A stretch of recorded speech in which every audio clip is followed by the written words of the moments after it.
Hello बच्चों, welcome back to my channel GK's study corner. जैसे कि आप जानते हैं कि आपको यहाँ पे आपकी क्लास के हर चैप्टर को आसान हिंदी भाषा में समझाया जाता है।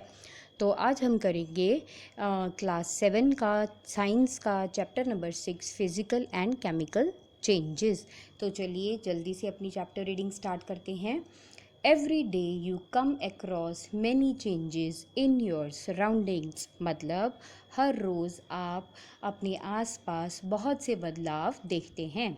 दीज चेंजेस में इन्वॉल्व वन और मोर सब्सटेंसेस। तो ये जो बदलाव हैं इसमें कभी कोई एक चीज़ में बदलाव होता है और कभी एक से ज़्यादा चीज़ों में बदलाव होता है। For example, your mother may ask you to dissolve sugar in water to make a cold drink. तो हो सकता है कि आपकी मम्मी आपको बोलें कि आप चीनी को पानी में घोलें और उसके बाद एक ठंडा ड्रिंक बना लें। Making a sugar solution is a change. जब आप चीनी का घोल बनाते हैं तो वो भी एक बदलाव है। Similarly setting curd from milk is a change. इसी तरह से जब हम दूध से दही बनाते हैं तो वो भी एक बदलाव है। समटाइम्स मिल्क बिकम्स सावर। कई बार जो दूध है वो खट्टा हो जाता है। Souring of milk is a change. तो दूध का जो खट्टा होना है वो भी एक बदलाव है। Stretched rubber band also represents a change. इसी तरह से जब हम किसी रबर बैंड को खींचते हैं तो वो भी एक बदलाव है। Make a list of 10 changes you have noticed around you. तो इस तरह से आप 10 तरह के चेंजेस की लिस्ट बनाएं। In this chapter we shall perform some activities and study the nature of these changes. तो इस चैप्टर में हम लोग इसी तरह की कुछ एक्टिविटीज़ करेंगे और बदलावों के स्वभाव को पढ़ेंगे। Broadly these changes are of two kinds, physical and chemical. अगर हम मुख्य तौर पर देखें तो ये जो बदलाव होते हैं ये दो तरह के होते हैं। या तो फिजिकल मतलब उनमें उनकी अपीयरेंस में बदलाव आता है और केमिकल मीन्स उनमें रासायनिक तौर पर बदलाव आता है। अब सबसे पहले हम लोग पढ़ रहे हैं फिज़िकल चेंज, मतलब उनकी फॉर्म में, उन जो हम देख पाते हैं, जो हम महसूस कर पाते हैं, उनमें इस तरह के जो बदलाव हैं। Activity 6.1, cut a piece of paper in 4 square pieces. आप एक जो पेपर का टुकड़ा है उसे 4 चौकोर भागों में काटें। Cut each square piece further into 4 square pieces. अब हर जो चौकोर है उसको आगे और छोटे छोटे 4 चौकोर पीसेस में काटो। lay these pieces on the floor or a table so that the pieces acquire the shape of the original piece। अब आप इन जितने भी ये टुकड़े हैं इनको आप टेबल पे या फर्श पे इस तरह से रख दें कि वो सब एक जो उसकी ओरिजिनल फॉर्म थी उस तरह बन जाए, जैसे कि आपको यहाँ पे फिगर 6.1 में दिखाया गया है। Obviously you can not join the pieces back to the original piece. तो ये बात सच्ची है, ये सही है कि आप जो पहले आपका असली कागज़ का बड़ा वाला टुकड़ा था, आप सभी टुकड़ों को जोड़कर उतना बड़ा टुकड़ा नहीं बना सकते। But is this change in the property of the paper. पर क्या इससे जो कागज़ है उसके गुणों में कोई फ़र्क आया? बिल्कुल भी नहीं। सिर्फ जो है उस जो हम देख सकते हैं उसमें वो बदलाव आए, मतलब कि फ़िज़िकल चेंज आए। अब दूसरी है हमारी activity 6.2, collect the chalk dust lying on the floor near the black board in your classroom. मतलब जो आपकी क्लासरूम में आपके ब्लैक बोर्ड के पास नीचे जो चॉक का चूरा गिरा है आप उसे उठा लें और crush a small piece of chalk into a dust, या फिर आप चॉक के छोटे से टुकड़े को पीस लें। Add a little water to the dust. अब ये जो चॉक का चूरा है इसमें आप थोड़ा सा पानी घोलें टू मेक अ पेस्ट, और उसे पेस्ट बना लें। Roll it into a shape of a piece of chalk. अब इसको गाढ़े घोल को वापस आप चॉक की फॉर्म में रोल कर लें। तो लेट इट ड्राई। अब आप उसे सूख लें। Did you recover the chalk from the dust. क्या आपको वापस उस डस्ट से चॉक मिला? ऐसा नहीं होता क्योंकि उसमें कुछ और केमिकल्स होते हैं जिसकी वजह से वो वापस सॉलिड फॉर्म लेता है। Activity 6.3, some take some ice in the glass और प्लास्टिक टम्बलर। अब आप थोड़ी सी जो बर्फ़ है उसे आप एक ग्लास में या किसी प्लास्टिक के टम्बलर में लें। Melt a small portion of ice by placing the tumbler in the sun. अब जो आपकी बर्फ़ है आप उसको धूप में रखकर थोड़ा सा बर्फ़ को पिघलने दें। You have now a mixture of ice and water. अब आपके पास जो नीचे मिक्सचर होगा वो होगा बर्फ़ और पानी का। Now place the tumbler in the freezing mixer. अब आप उस बर्तन को वापस फ्रीज़र में डाल दें। Does the water become solid ice? Now place the tumbler in the freezing mixture. अब आप इसको वापस उसमें डाल दें, फ्रीज़र में डाल दें, आइस प्लस कॉमन सॉल्ट। और जब आप ये डालें तो इसमें आप थोड़ा सा नमक भी डाल दें। Does water become solid ice once again? क्या पानी दोबारा से सॉलिड आइस बन जाता है? बिल्कुल बनता है। जब आप पानी को फ्रीज़र में दोबारा रख देते हो तो वो वापस से वो सॉलिड बर्फ़ बन जाता है। अब इसके बाद है आपके पास activity 6.4, boil some water in a container. अब इसमें क्या है कि कुछ पानी को आप बर्तन में उबालें। Do you see the steam rising from the surface of the water? क्या आपको उबलते हुए पानी में से भाप ऊपर उठती दिखती है? Hold an inverted pan by its handle over the steam at some distance from the boiling water. मतलब आप एक जो पैन लें उसको आप उबलते हुए पानी के ऊपर उल्टा करके उबलते पानी के ऊपर रख दें। Observe the inner surface of the pan. अब आप वो जो पैन आपने उल्टा किया था उसके अंदर की साइड देखें। उसके अंदर की साइड पे आपको पानी की भाप के छोटे छोटे कण दिखेंगे। मतलब जो पानी है नीचे पहले पानी था लिक्विड फॉर्म में, फिर वो उबल के उसमें फिजिकल चेंज आया, वो उबलता हुआ भाप बना, और वापस जब वो ऊपर जाकर ठंडे बर्तन के साथ टकराता है तो भाप से वापस वो पानी बन जाता है। तो activity 6.5, hold a used hacksaw blade with a pair of tongs. मतलब आप एक चिमटे से एक ब्लेड को पकड़ें। Keep the tip of the free end of the flame of keep the tip of the free and on the flame of a gas stove. तो उसका जो एक किनारा है उसे आप गैस के ऊपर रखें। Wait it for few minutes, उसके बाद थोड़ी देर के लिए वेट करें। Does the colour of the tip of the blade change? क्या जो ब्लेड है उसकी जो नोक है उसका कलर चेंज हो जाएगा? बिल्कुल। जब कोई धातु गर्म होता है तो वो लाल रंग का बन जाता है। Remove the blade from the flame. अब आप उसको आग से हटा लें। Observe the tip once again after some time. अब जो उसकी टिप जिसको आपने गर्म किया था ब्लेड की टिप को, उसको दोबारा से देखें तो वो वापस वो अपने पुराने रंग में आ जाएगी। Does it get back to original colour? बिल्कुल, वो अपने पुराने रंग में आ जाती है। So the activity 6.1 and 2, you saw paper and piece of chalk underwent the changes in size. तो मतलब आपने जो आपकी एक्टिविटीज़ थी 6.1 और 6.2, इसमें आपने देखा कि जो पेपर था और जो चौक का टुकड़ा था उनके साइज़ चेंज हो गए। In activity 6.3 and 6.4, water change it's state. और एक्टिविटी 6.3 और 6.4 में आपने देखा कि पानी ने अपना रूप बदल दिया, यानी फ्रॉम सॉलिड टू लिक्विड, वो ठोस से लिक्विड बना, and from gas to liquid, और फिर भाप से लिक्विड बना। So in activity 6.5, the hacksaw blade change colour on heating. और आपने एक्टिविटी 6.5 में देखा कि जो आपका ब्लेड था वो भी गर्म होने पे अपना कलर उसने चेंज कर दिया।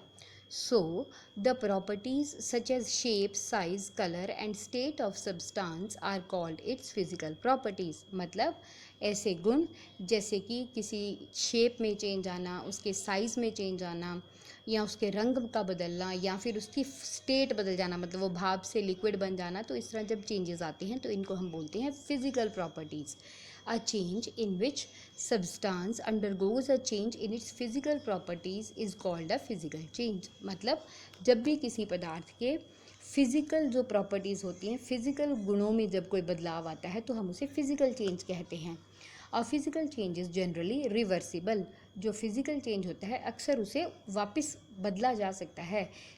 इन such a change new substances formed. और जब भी फिजिकल चेंज होता है तो इसमें कोई नया पदार्थ नहीं बनता। अब इसके बाद हमारे पास है chemical change. Chemical change, a change in which you are quite familiar is the rusting of iron. मतलब सबसे जो ज़रूरी एक बदलाव है जिसके बारे में आप अच्छे से जानते हैं वो है लोहे को जंग लगना।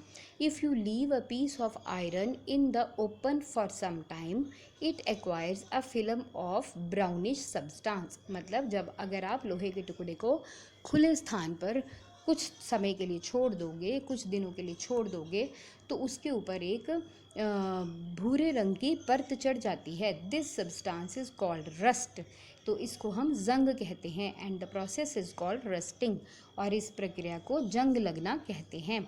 Iron gates of parks or farmlands, iron benches kept in lawns and garden, almost every article of iron kept in the open gets rusted। मतलब चाहे आपके जो पार्क हैं उसके लोहे के गेट हों, फार्म लैंड्स खेतों के बड़े बड़े लोहे के गेट हों, या लोहे के बेंच जो कि बाहर गार्डन में रखे होते हैं वो सब, या लोहे की कोई भी आइटम जो बाहर पड़ी हो, अगर हम उसे खुले में थोड़े दिनों के लिए छोड़ देते हैं तो उस पर जंग लग जाता है। At home you must have seen shovels and spades get rusted when exposed to atmosphere for some time. मतलब आपने घरों में भी देखा होगा कि जो आपकी कुदाल है या और खुदाई की चीज़ें हैं, अगर आप उन्हें थोड़े दिनों के लिए बाहर छोड़ देते हो तो उन पे जंग लग जाता है। In the kitchen a wet iron pan often gets rusted if left in that state for some time. तो अगर हम घर में देखें तो जो हमारा तवा रहता है, अगर हम उसे गीला ही थोड़े दिनों के लिए उसे गीला ही छोड़ दें तो उसे भी जंग लग जाता है। रस्ट इज़ नॉट आयरन, जो जंग है वो लोहे का हिस्सा नहीं है या वो लोहा नहीं होता। It is different from iron on which it gets deposited. तो ये लोहे से अलग होता है, मतलब जो लोहा है वो अलग है और जो जंग उसके ऊपर इकट्ठा होता है वो अलग वस्तु है।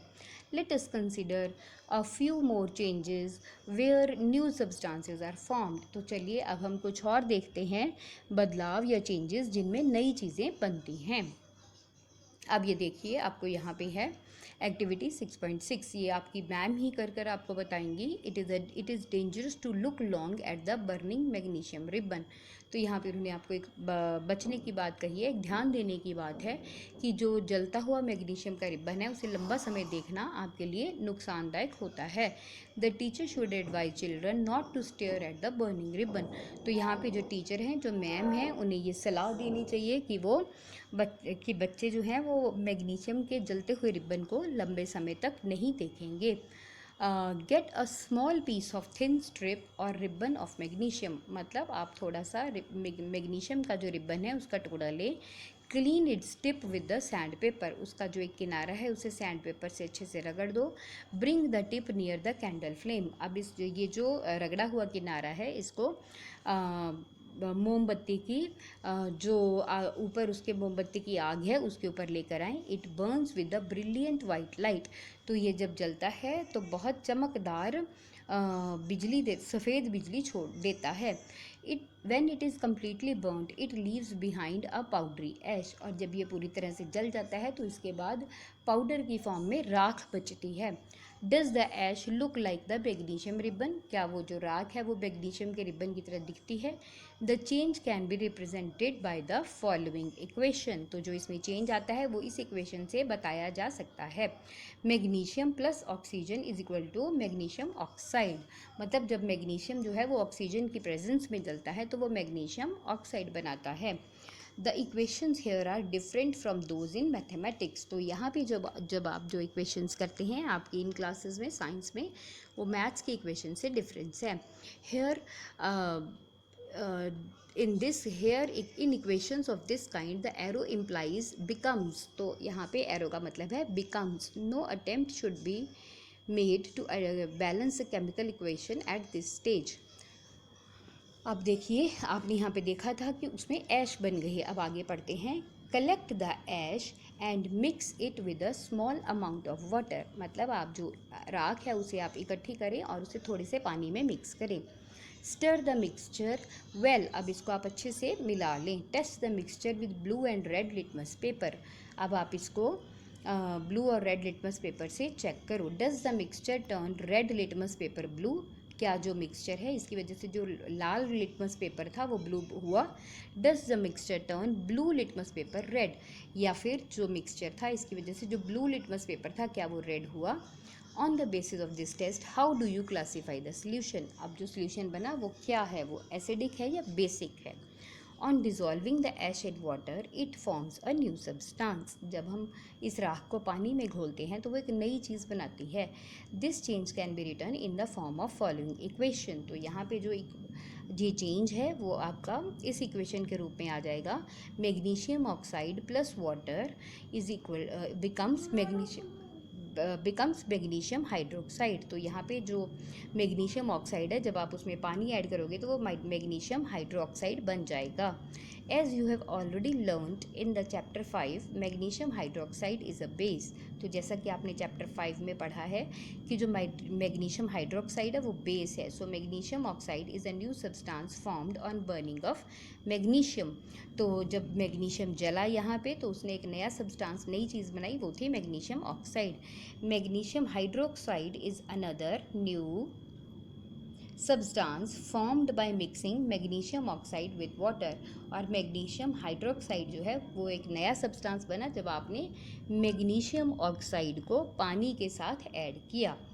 तो इस तरह से आप इसे ध्यान से देखो कि नए सब्सटेंसेस बनते हैं तो वहाँ पे केमिकल चेंजेस हैं। अब आपके पास एक और एक्टिविटी है, एक्टिविटी 6.7। अब इसमें देखिए, dissolve about a teaspoon of copper sulphate in the about half a cup of water in a glass और अ बीकर। तो अब जो है आप यहाँ पर 1 चम्मच जो है कॉपर सल्फेट या फिर जिसे नीला सोथा कहते हैं उसे आधा कप पानी में मिलाइए एक ग्लास में। Add a few drops of dilute sulphuric acid to the solution. अब आप इसमें जो आपका मिक्सचर बना उसमें आप थोड़ा सा सल्फ्यूरिक एसिड ऐड कीजिए। You should get a blue coloured solution. तो यहाँ पे आपका नीले रंग का एक मिक्सचर बनेगा। Save a small sample of the solution in the test tube और अ स्मॉल ग्लास बॉटल। अब जो आपका सोल्यूशन बना इसका एक थोड़ा सा हिस्सा आप एक छोटी टेस्ट ट्यूब में डाल दें। ड्रॉप अ नेल और used shaving blade into the remaining solution. तो जो बाकी आपके पास पानी बचा उसमें आप एक कील या फिर एक शेविंग ब्लेड डाल दें। Wait for half an hour or so. अब आप उसके बाद आधे घंटे के लिए वेट करें। Observe the colour of the solution. जो आपका सोल्यूशन है उसका रंग आप देखें। Compare it with the sample of the solution saved separately. अब उस रंग को आप, जो आपने पहले सोल्यूशन का एक सैम्पल सेव किया था उसके साथ उस रंग को आप कंपेयर करो। Do you see any change in the colour. क्या आपको उसमें रंग में कोई चेंज, बदलाव दिखा। टेक आउट द नेल और द ब्लेड। अब आप उसमें से जो नेल है, जो कील है, वो आप देखें और जो कील है आप उसको बाहर निकाल लें। Has it changed in any way. क्या वो किसी तरह से बदली है। The changes that you notice are due to the reaction between the copper sulphate and iron. अब आप इस मिक्सचर में जितने भी बदलाव आप देखोगे वो कॉपर सल्फेट और आयरन के रिएक्शन की वजह से हुए हैं। The change of color of the solution from blue to green is due to the formation of iron sulfate, a new substance। जो आपका मिक्सचर था, सोल्यूशन था, उसका जो रंग है वो नीले से हरा हो गया। वो इसलिए हुआ क्योंकि एक नई चीज़ बनी, एक नया सब्सटेंस बना, वो था iron sulphate. The brown deposit on the iron nail is copper. जो हमारी लोहे की कील थी उसके ऊपर जो एक भूरे रंग की वस्तु बनी वो थी कॉपर। अनदर न्यू सब्सटेंस, तो वो भी एक नई चीज़ बनी। We can write the reaction as. अब हम इस रिएक्शन को इस तरह से लिख पाएंगे, copper sulphate solution, blue colour plus iron, और इसमें जब हमने आयरन किया it becomes iron sulphate solution. तो ये आपस में मिलने के बाद आयरन सल्फेट सोल्यूशन बनता है और उसके साथ बनता है copper, that means brown deposit. अब आपके पास एक और एक्टिविटी है, एक्टिविटी 6.8। तो आप इस एक्टिविटी को देखिए। या आज के लेक्चर में इतना ही, बाकी मैं आपको नेक्स्ट लेक्चर में समझाऊंगी। आई होप आपको सब कुछ अच्छे से समझ में आया। Please like and subscribe my channel. Thank you.